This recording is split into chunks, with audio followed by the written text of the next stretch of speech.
तो ये है इनकोऑर्डिनेट यूट्राइन एक्शन, ठीक है।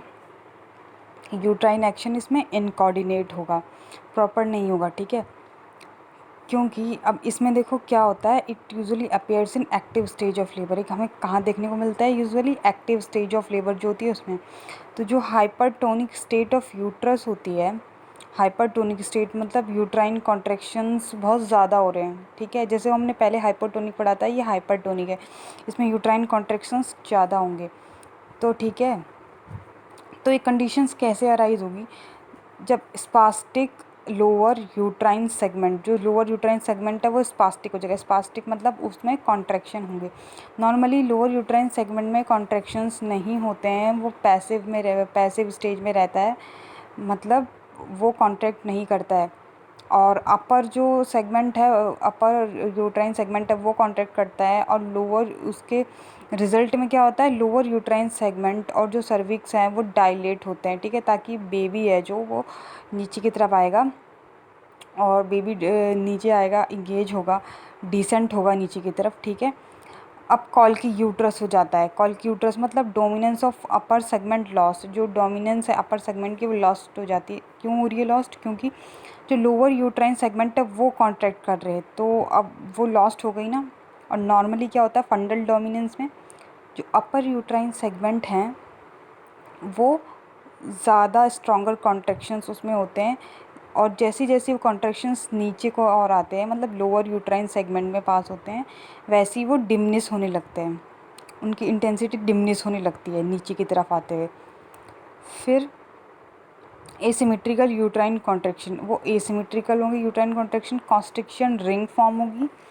और क्या होगा, generalised tonic contraction of uterus, ठीक है, tonic contraction of uterus and all these states are collectively incoordinate uterus. मतलब कि सिंपली इसमें क्या हो रहा है कि लोअर यूट्राइन सेगमेंट भी कॉन्ट्रैक्ट हो रहा है और इसमें कॉन्ट्रैक्शंस भी ज़्यादा आएंगे, कॉन्स्ट्रिक्शन रिंग भी फॉर्म होगी, फंडल डोमिनेंस क्या हो रहा है, लॉस्ट हो जा रहा है, ठीक है।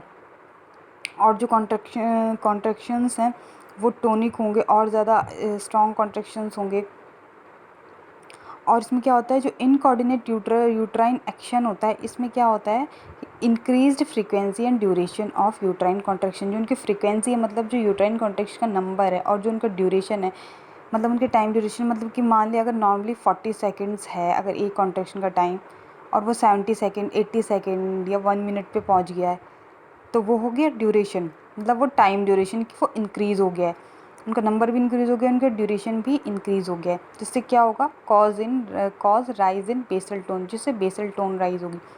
अब टोन क्या होता है, टोन मतलब जो टोनस होता है, टोनस क्या होता है, टोन या टोनस जो होता है वो इंट्रा यूट्राइन प्रेशर होता है, ठीक है। इंट्रा यूट्राइन प्रेशर होता है कब, जब यूट्रस कॉन्ट्रैक्ट नहीं कर रहा होता, मतलब इन बिटवीन द कॉन्ट्रैक्शन जो इंट्रा यूट्राइन प्रेशर होता है उससे ही हम टोन बोलते हैं, ठीक है, टोन या टोनस बोलते हैं। तो जो इतने ज़्यादा कॉन्ट्रैक्शंस हो रहे हैं, उनकी फ्रीक्वेंसी बढ़ रही है, टाइम ड्यूरेशन बढ़ रहा है, तो होगा क्या यहाँ पे कि जो टोन है या जो टोनस है वो क्या हो जाएगा, राइज हो जाएगा, बढ़ जाएगा, इंट्रा यूट्राइन प्रेशर बढ़ जाएगा। और इसकी वजह से क्या होगा, देयर बाय डिमिनिश सर्कुलेशन, जो सर्कुलेशन होगा प्लेसेंटा का इंटरविलर स्पेस में जो सर्कुलेशन हो रहा है वो कम हो जाएगा, ठीक है। फिर दीज कॉन्ट्रैक्शंस, ये जो कॉन्ट्रैक्शन आ रहे हैं तो बहुत ज़्यादा इनका फ्रीक्वेंसी ड्यूरेशन बढ़ रहा है, जल्दी जल्दी कॉन्ट्रैक्शंस आ रहे हैं, और बहुत टोनिक कॉन्ट्रैक्शंस है, तो इसकी वजह से क्या होगा, fail to make progressive cervical effacement and dilatation. ये कॉन्ट्रैक्शन तो आएंगे, लेकिन ये जो सर्वाइकल इफेसमेंट है और सर्वाइकल डायलेटेशन है वो नहीं हो पाएगा। फिर frequent contraction of low amplitude causes elevation of basal uterine pressure, और ये इतने फ्रीक्वेंट जो कॉन्ट्रैक्शंस आ रहे हैं लेकिन इनका एम्पलीट्यूड लो ही है, तो उससे क्या होगा, बेसल यूट्राइन प्रेशर, वही चीज़ हो गई है सेम जो हमने ऊपर पढ़ी थी, मतलब जो बेसलाइन टोन है, मतलब जिसे हम टोनस कहते हैं, जो प्रेशर होता है in between the contractions, intra uterine pressure वो राइज कर जाएगा, तो यहाँ पे क्या लिखा है, एलिवेशन हो जाएगा। और इस वजह से क्या होगा, बहुत ज़्यादा प्रेशर बढ़ने की वजह से मैटरनल डिस्कम्फर्ट होगा, मदर को क्या होगा, डिस्कम्फर्ट होगा, यूट्राइन टोनस इज़ एलिवेटेड। फिर से वही बात लिखी है, जो यूट्राइन टोनस है वो एलिवेटेड हो जाएगा। अब क्या होगा, pain is present before, during and after the contraction. इतने कॉन्ट्रैक्शन हो रहे हैं जो पेन, इस वजह से क्या होगा, क्योंकि पेन जो वैसे नॉर्मल लेबर में जो पेन होता है ड्यूरिंग द कॉन्ट्रैक्शन, जो ज़्यादा हर्टिंग पेन होगा वो ड्यूरिंग द कॉन्ट्रैक्शन ही होगा, कॉन्ट्रैक्शन ही होता है। लेकिन इस केस में क्या हो रहा है, बिफोर एंड आफ्टर कॉन्ट्रैक्शन भी हो रहा है साथ। ड्यूरिंग कॉन्ट्रैक्शन तो हो ही रहा है, लेकिन बिफोर एंड आफ्टर भी हो रहा है। इसका रीज़न इंट्रायूटेराइन प्रेशर इतना बड़ा है और बहुत जल्दी जल्दी कॉन्ट्रैक्शंस आ रहे हैं, ठीक है, और उनका टाइम ड्यूरेशन भी बहुत लंबा। इस वजह से क्या है कि ये पेन प्रेजेंट रहेगा बिफोर एंड आफ्टर भी। This result in fetal hypoxia in लिवर। तो इतना ज़्यादा प्रेशर पड़ रहा है तो फीटस को तो हाइपॉक्सिया रिजल्ट करेगा ना, तो इसलिए ये फीटस को हाइपॉक्सिया रिजल्ट करता है, ठीक है। इसका रिजल्ट होता है इतना ज़्यादा यूट्राइन कॉन्ट्रैक्शन का कि फीटस को हाइपॉक्सिया हो जाएगा। फिर है स्पास्टिक लोअर यूट्राइन सेगमेंट। अब जो लोअर यूट्राइन सेगमेंट है, लोअर सेगमेंट है, वो स्पास्टिक है, मतलब उसमें कॉन्ट्रैक्शन आ रहे हैं, जबकि उसमें वो क्या होता है, नॉर्मली जो अपर सेगमेंट होता है वो क्या होता है, एक्टिव होता है, मतलब उसे कॉन्ट्रैक्ट करना होता है। जो लोअर यूट्राइन सेगमेंट होता है वो पैसिव होता है, उसे रिलैक्स रहना होता है और बस उसे डायलेट होना होता है। देन अब स्पास्टिक लोअर यूट्राइन सेगमेंट है, तो ऐसी कंडीशन में क्या होगा, फंडल डोमिनेंस इज लैकिंग, मतलब लॉस्ट हो जाएगी। जो हमने यहाँ पे पढ़ा था कॉल की यूट्रस की कंडीशन, मतलब कि जो डोमिनेंस है अपर यूट्राइन सेगमेंट की, जो फंडल डोमिनेंस है वो लॉस्ट हो गई है, ठीक है, क्योंकि अब लोअर यूट्राइन सेगमेंट भी बहुत ज़्यादा कॉन्ट्रैक्ट कर रहा है। और रिवर्स पोलैरिटी होगी। रिवर्स पोलैरिटी का मतलब सिंपल है, जो पोलैरिटी होती है उसका मतलब होता है कि अपर यूट्राइन सेगमेंट जो होगा वो कॉन्ट्रैक्ट होगा, ठीक है। अपर यूट्राइन सेगमेंट है वो कॉन्ट्रैक्ट होगा और लोअर है जो वो रिलैक्स ही रहेगा, ठीक है। जिस वजह से जो अपर यूट्राइन सेगमेंट है जब वो कॉन्ट्रैक्ट होगा तो लोअर यूट्राइन सेगमेंट और जो सर्विक्स है वो क्या होना है, उसे डायलेट होगा और बेबी नीचे डिसेंट होगा, ठीक है।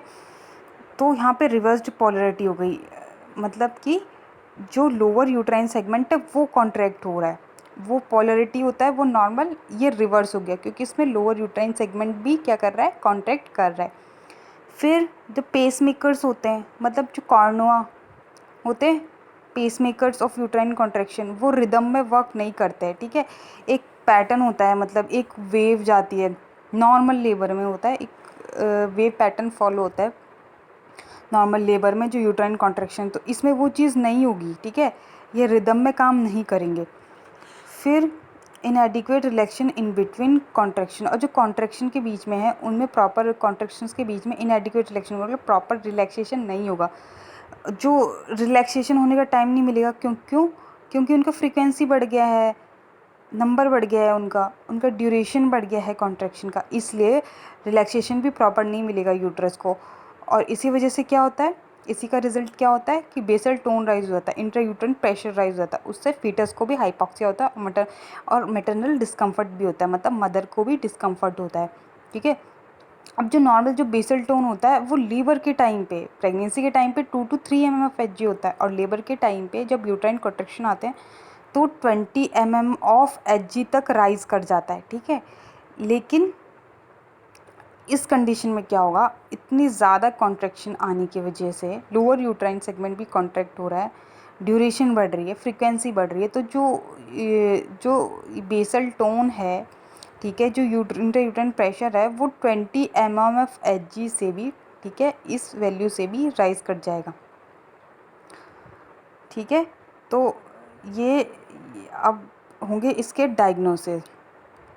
यहाँ तक समझ आया, और कुछ ना समझ आए तो पूछ लेना, मैं ये वीडियो सेंड कर रही हूँ।